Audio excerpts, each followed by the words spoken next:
സ്നേഹപൂർവ്വം ഷമ സീരിയലിൻ്റെ ഒരു കമ്മിങ് സൂൺ എപ്പിസോഡിൻ്റെ പ്രൊമോ റിവ്യൂയിലേക്ക് എല്ലാവർക്കും സ്വാഗതം. അങ്ങനെ അമ്പലത്തിൽ നിന്ന് രാധികയെ വരുൺ തന്നെ വീട്ടിൽ കൊണ്ടുവന്ന് കാറിലാക്കുവാൻ കേട്ടോ. അങ്ങനെ വീടിൻ്റെ മുറ്റത്ത് വരെ ആക്കി തരാമെന്ന് പറഞ്ഞ് വരുൺ രാധികയെ ചേർത്ത് പിടിച്ച് പിന്നെ അപ്പുറത്ത് കൂടിയുള്ള വഴി കൂടി രാധികയെ അകത്തേക്ക് കൂട്ടിക്കൊണ്ടു പോകുവാണ്. പെട്ടെന്ന് വാതിലടക്കാൻ വരുന്ന മുത്തശ്ശി അതുവഴി ആരോ വരുന്നത് കാണുവാൻ കേട്ടോ. അങ്ങനെ ആരാതെന്ന് ചോദിക്കുക. ഈ സമയം വരുൺ രാധികയോട് യാത്ര പറഞ്ഞ് അവിടെ നിന്ന് വേഗം തന്നെ ഓടിപ്പൊക്കളയുവാണ്. ഈ സമയം മുത്തശ്ശി അങ്ങോട്ടേക്ക് ഓടി വന്ന് പുറത്തേക്കൊക്കെ നോക്കുന്നുണ്ട് കേട്ടോ. എന്നാൽ വേറെ ആരെയും കാണാൻ പറ്റിയില്ല. അന്നേരം മുത്തശ്ശി രാധികയോട് പൊട്ടിത്തെറിക്കുക. ആരടി, നീ ആരുടെ കൂടെ ഇപ്പം ഇങ്ങോട്ട് വന്നത്? ഇവിടെ നിന്ന് ഇപ്പോൾ ആരാ ഓടിപ്പോയതെന്നും ഇത്ര സമയം എവിടെയായിരുന്നു? ഏതവൻ്റെ കൂടെയായിരുന്നു നീ? എല്ലാം കഴിഞ്ഞപ്പോൾ അവൻ കൊണ്ടുവന്ന് ആക്കിയതായിരിക്കും അല്ലേടി എന്നൊക്കെ പറഞ്ഞ് വളരെ മോശമായിട്ട് സംസാരിക്കുകയാണ്. അങ്ങനെ മുത്തശ്ശിയുടെ ആ വാക്കുകളൊക്കെ കേൾക്കുമ്പോൾ രാധികയൊക്കെ വല്ലാതെ ദേഷ്യവും സങ്കടമൊക്കെ തോന്നുന്നുണ്ട് കേട്ടോ. പിന്നീട് കാണിക്കുന്നത് ടെറസിൽ ഇന്ന് നടന്ന സംഭവങ്ങളൊക്കെ ഓർത്ത് സന്തോഷത്തോടെ നിൽക്കുന്ന വരുണിനെയാണ്. രാധികയെ കാണാനും സംസാരിക്കാനും കുറേ നേരം രാധികയോടൊപ്പം സമയം ചെലവഴിക്കാനും ഒക്കെ പറ്റിയല്ലോ. അതിൻ്റെ സന്തോഷത്തിലാണ്ടോ വരുൺ.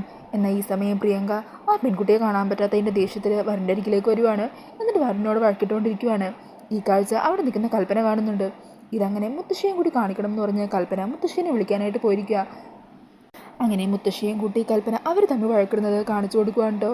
ഈ സമയം പ്രിയങ്ക പറയുന്നുണ്ട്, അല്ലെങ്കിലും പണ്ട് കാലത്തുണ്ടായ പ്രണയത്തിൻ്റെ പേരും പറഞ്ഞ് ചില മനോരോഗികളാണ് ഇങ്ങനെ നടക്കുന്നത്.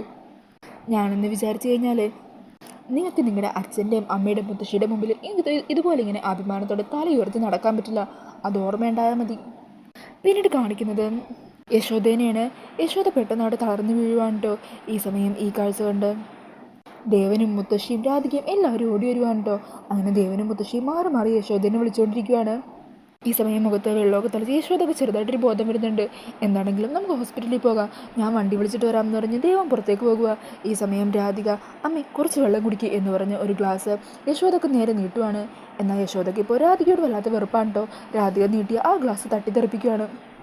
പൊക്കോ, എൻ്റെ കൺമുമ്പിൽ നിന്ന് പൊക്കോ നീ എന്നും പറഞ്ഞ് വെറുപ്പോട് കൂടി രാധിക ആട്ടിയകറ്റുവാണ്. അമ്മയുടെ ആ വാക്കുകളൊക്കെ കേൾക്കുമ്പോൾ രാധിക വല്ലാതെ തകർന്നു പോകുവാണ് കേട്ടോ. മുത്തശ്ശിക്കും ഇതെന്താ ഇവൾക്ക് ഇങ്ങനൊരു മാറ്റം എന്ന് പറഞ്ഞ് മുത്തശ്ശിയുമാകെ അന്തം വിട്ടിങ്ങനെ നിൽക്കുവാണ്. രാധിക അങ്ങനെ യശോദര വാക്കുകൾ താങ്ങാനാവാതെ കരഞ്ഞുകൊണ്ട് അവിടെ നിന്നും പോകുവാണ്.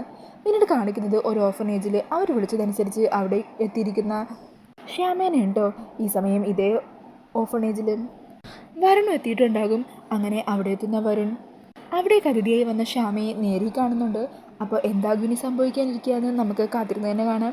ഈ ഒരു കമ്മിങ് സൂൺ പ്രൊമോ റിവ്യൂ ഇഷ്ടമായിട്ടുണ്ടെങ്കിൽ മറക്കാതെ വീഡിയോ ഒന്ന് ലൈക്ക് ചെയ്യണേ.